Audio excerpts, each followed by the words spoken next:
Today's episode comes straight from the inbox, and oof, this one made me clench. One of you wrote about the nightmare scenario accidentally injuring a partner's penis mid sex. The scream, the flop, the instant vibe killer, definitely a total buzzkill. Now, don't panic, no permanent damage was done, but it raised such a solid point.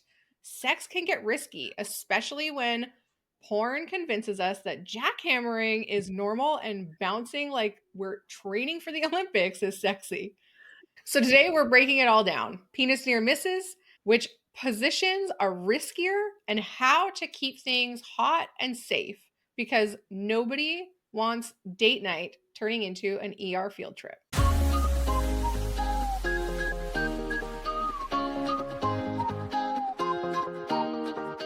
Welcome to Taboo Talks, not safe for brunch, where nothing is off the table. I'm Coralie, tuning in from Vancouver. I'm a married mom with one foot in the empty nest club. My superpower is going deep down rabbit holes and getting to the real root of things. And I'm Amber. I'm based in Ontario. I'm married. I'm a mom, a GMA, and proudly blunt. I cut through the fluff and get straight to what matters. I'm Vicki, and I'm from Manitoba. I'm divorced, re-entering the dating scene. I'm a mom to two grown-ups, and my magic is creating real connection because intimacy starts with trust. Grab your mimosa, your matcha, or whatever turns you on, and let's dive in. Okay, so what happens when things go wrong? Why it happens, and how porn sets us up for unrealistic risks. So penis fractures aren't actually bone breaks because it's not a bone, but they are real injuries. It's when the erectile tissue tears. It usually is with a loud pop and instant pain. This sounds awful. Yeah, So glad I don't. I would have never those do this things. to anybody. Yeah.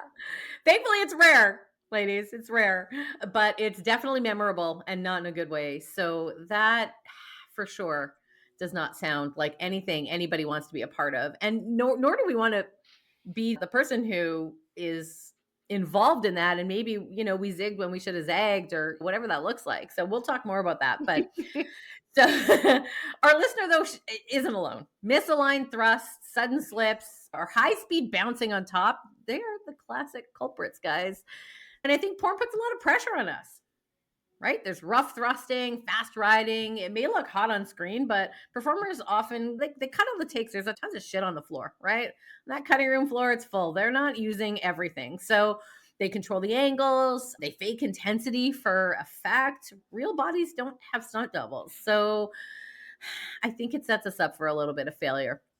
There's also a shared responsibility here. This is not just one partner that has to take on the safety aspect. So whether you're on top or on the bottom, switching positions, communication, awareness, they really are key. They matter. Think of it like steering a car, both hands on the wheel. I think that's a really important factor. So, how sexual anxiety sets in after an injury or scare and how to move past it. And this is a real thing, right? Because once you've done something like this or this has happened to you, your body is naturally going to go, oh. Yeah. Your mind is going to be like, should we try this again? You know what I mean? So the mental replay. Once you've heard the scream and seen the wince, it's hard to forget. That anxiety on top equals tension, less natural movement, and even less enjoyment, right? Because you're playing it super safe at this point. Yeah, Trust and communication is huge. So if a partner encourages rough sex or risky moves, it's okay to say, not at that speed, or let's slow it down. Confidence grows from feeling safe. So you can always speed it up, slow it down, but open communication. Mm-hmm. Rebuilding your confidence. Start slow, more controlled positions. Experiment with pace before intensity. And humor. Totally something that can definitely help when something like this happens. We've survived that one, right? Just laugh it off if you can. And then porn detox. Listen, if porn habits are fueling risky expectations, take a break. Real life sex is allowed to look totally different. Yeah. So I had a client once who she literally zigged when he zagged, and she tore from vagina to backside, and that entire perineal area ended them in the ER. And I'll never forget the discomfort in her eyes when she told me this story. And I mean, that, as you said, Amber, that affects your brain and it affects how you respond to any kind of action like that. I also think it's really risky, especially when you're trying something new or anal.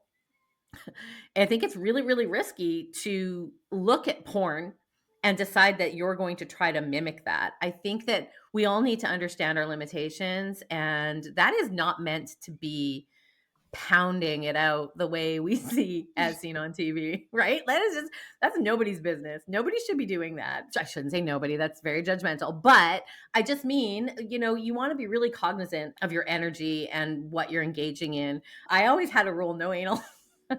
No anal on vacation. I think that's the best rule. You never know what kind of healthcare you have in place. You don't want to end up in a hospital in Mexico. Like it just makes sense. Like just be really mindful of what you're doing and where you're doing it and how risky you're willing to be and what your location is. I think that's a good rule. Just be really, really mindful.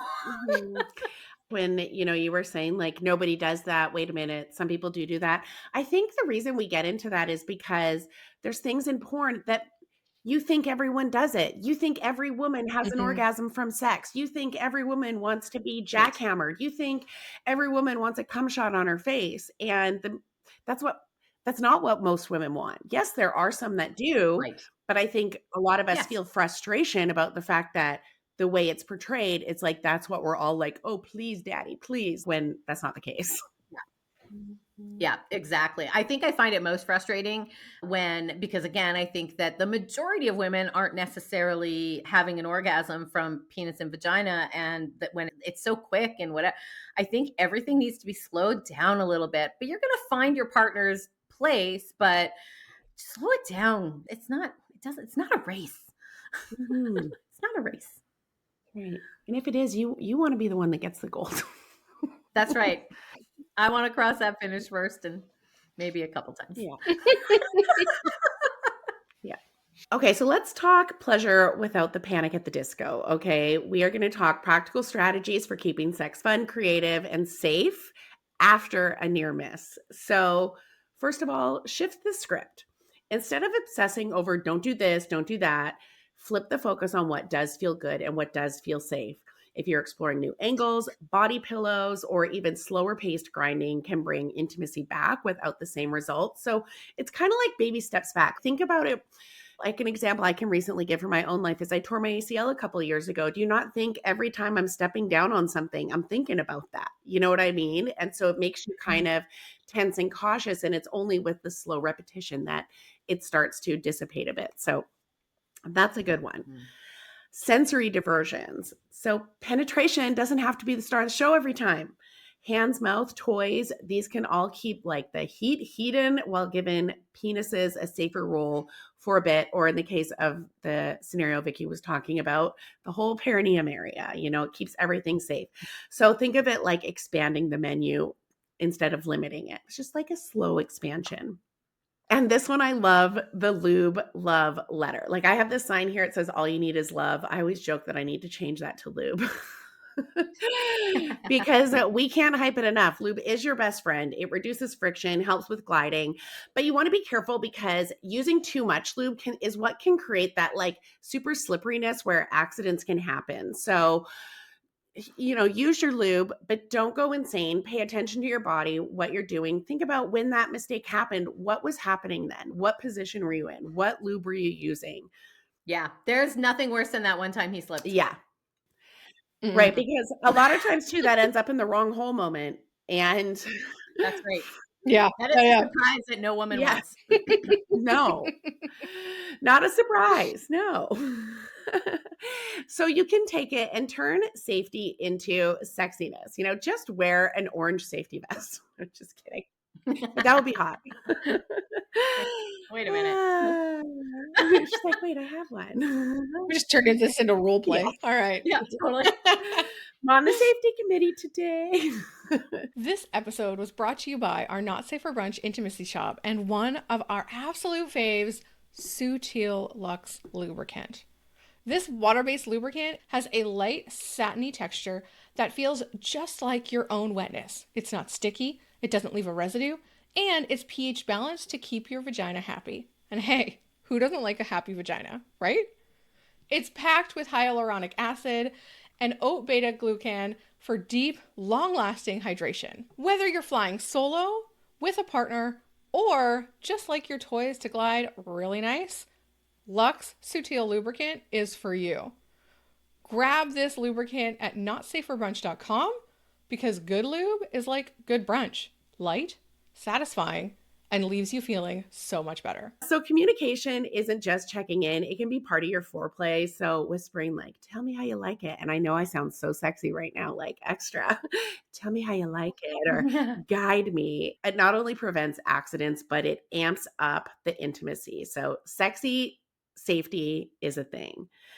And remember that you can do some resets. So if your nerves start to creep in mid-sex, like generally that's going to make you tense up, right? You're going to start to feel stressed. You're going to tense up, which is the opposite of what you want.